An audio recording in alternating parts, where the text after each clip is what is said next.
Quizás a veces se preguntaron cómo Freud empezó su práctica médica antes de desarrollar el psicoanálisis o simplemente hayan visto la serie que salió hace poco en Netflix que lleva el mismo nombre, Freud, y les haya llamado un poco la atención esa técnica en la cual las personas quedaban un poco dormidas y aparecían algunos pensamientos y hacían algunas cosas. Lo cierto es que la técnica y la palabra hipnosis forma parte de nuestro vocabulario más o menos común y todos sabemos a qué nos referimos cuando nos referimos con hipnosis.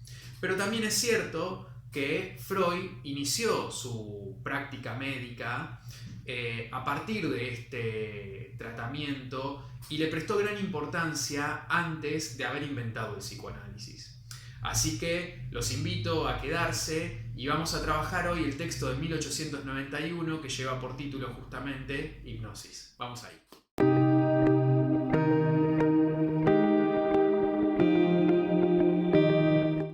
Hola, bienvenidos. Mi nombre es Andrés Rosenthal, soy licenciado en Psicología y diplomado en el Instituto Clínico de Buenos Aires.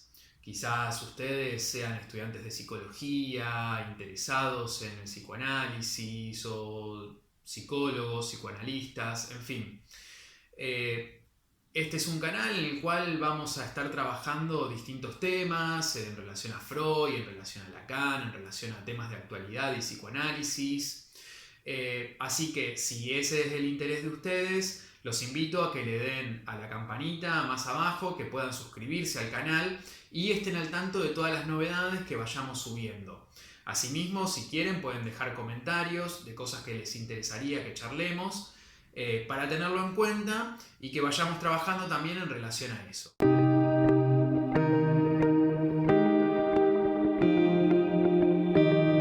Hoy vamos a trabajar el texto Hipnosis, lleva ese título, es de 1891, es decir, previo a la publicación de La interpretación de los sueños, que como saben es de 1900, se inaugura, como dice Freud, el inicio del psicoanálisis.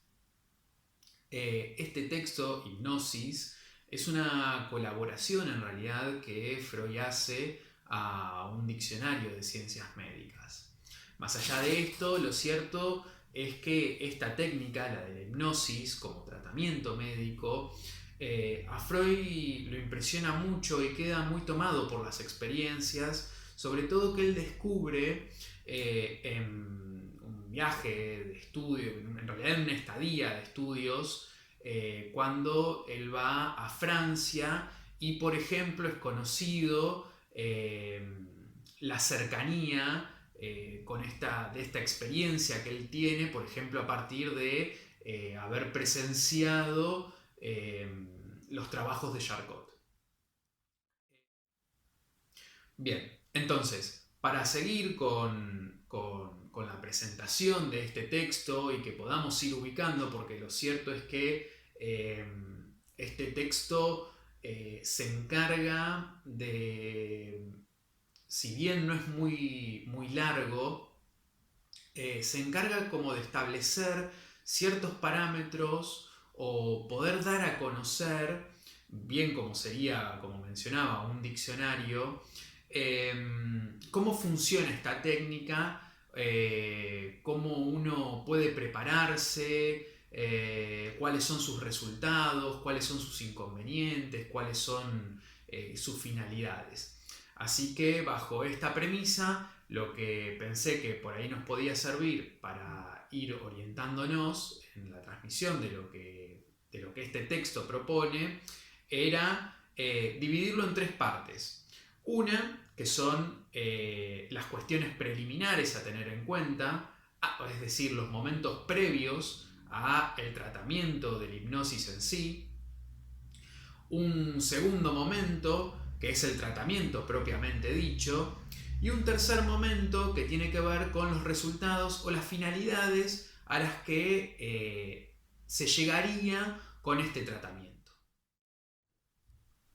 Iniciando entonces con los elementos preliminares al tratamiento de la hipnosis, Imagínense que en la época en que Freud escribe esto, el tratamiento de la hipnosis no era un tratamiento universalmente validado. Es decir, había algunos médicos, algunos psiquiatras que lo consideraban como un tratamiento válido y eficaz, y había otros que no. Lo cierto es que la posición de Freud, y él inicia este texto de hipnosis con este punto, diciendo de que efectivamente la hipnosis para él era una operación médica de pleno derecho. Él va a empezar a ubicar algunos elementos previos al tratamiento en sí que son importantes considerar, y va a dejar algunas cuestiones del lado del médico o hipnotizador y otras del lado de el enfermo o quien va a ser hipnotizado. Lo primero que va a mencionar es que todos los seres humanos son aptos a ser hipnotizados. Es decir, la idea que tiene Freud es que cualquiera de nosotros podría ser hipnotizado. Ahora bien, también es cierto que lo que plantea es que no todos son igualmente hipnotizables. Es decir, cada persona, cada individuo tiene más facilidades o más dificultades para lograr ese estado de hipnosis. En relación a esto, una de las cuestiones que va a empezar a plantear es que el médico tiene que generar un apronte psicológico, por decirlo de alguna forma. Un apronte psicológico o un apronte psíquico que tiene que ver con, y esto es un elemento muy importante para Freud en este texto, con la creencia de que quien va a ser hipnotizado crea no solamente en el método de la hipnosis, sino además en la figura del médico. Como ven, esto quizás pueda ser un precedente de lo que después podemos llegar a conocer como transferencia. En relación a esto que mencionábamos, Freud desestima la idea de imponerle el tratamiento de la hipnosis a cualquier persona. Es importante ese elemento porque atentaría justamente con esto que decíamos antes de la creencia. Entonces, frente a esa cuestión, dice que pueden suceder dos cosas. O bien, las personas desestiman el tratamiento de la hipnosis, que puede ser una primera dificultad, el hecho de que no crean, de que desconfíen, de que esto no tenga algún resultado o que les sirva para curarse la afección. Pero comenta también el caso contrario, es decir, por ejemplo, personas que creen mucho o que están como muy ansiosas por ser hipnotizadas. Y él dice que esto también va en detrimento del inicio y de la eficacia del tratamiento. Frente a toda esta situación, entonces, Freud va a remarcar de que es muy importante la aptitud psicológica del sujeto para la hipnosis. Entonces, él plantea, por ejemplo, una serie de situaciones posibles que confieran una disposición a entrar en este tratamiento en particular, ¿sí? Esta disposición, por ejemplo, tiene que ver con que algún conocido pueda brindarle su propio testimonio, o bien él empieza a pensar situaciones en las cuales la persona pudiera presenciar las hipnosis de otras personas. Eh, y él, a partir de eso, de pensar en esta idea y de la relación entre paciente y médico, él da una serie de situaciones, por ejemplo, ¿no? Entonces, empieza con algunos problemas porque él dice, bueno, ¿qué pasa si, como saben, digamos, la hipnosis, el médico adquiere un gran poder frente al paciente?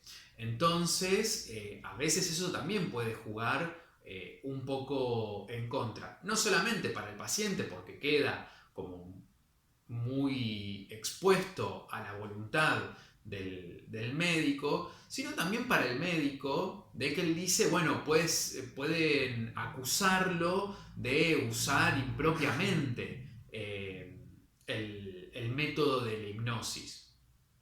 Con lo cual, eso genera además, digamos, como cierto rechazo a este tipo de tratamiento. Entonces él, por ejemplo, plantea la opción de, bueno, agregar un tercero a la situación del tratamiento de la hipnosis. Frente a esto, él encuentra una serie de dificultades para lograr esto. Porque, bueno, como sabrán, implicaba que otro, por ejemplo, se entere de las cosas que uno podía llegar a contar en estado de hipnosis. Entonces, si bien Freud desestima la posibilidad de que haya un tercero en una sesión de hipnosis, sea un médico, sea un pariente de la persona hipnotizada, sea quien sea, lo cierto es que él sí termina aconsejando que quien va a ser hipnotizado a futuro pueda presenciar algunas sesiones de hipnosis. Él eso lo relaciona con lo que había mencionado antes del apronte psíquico. Es decir, que por vía de cierta imitación, por vía de ver que esa persona fue curada a partir de este tratamiento, eso generaría una suerte de confianza, una suerte de predisposición al tratamiento que favorecería luego la eficacia del tratamiento al que la persona iba a acceder.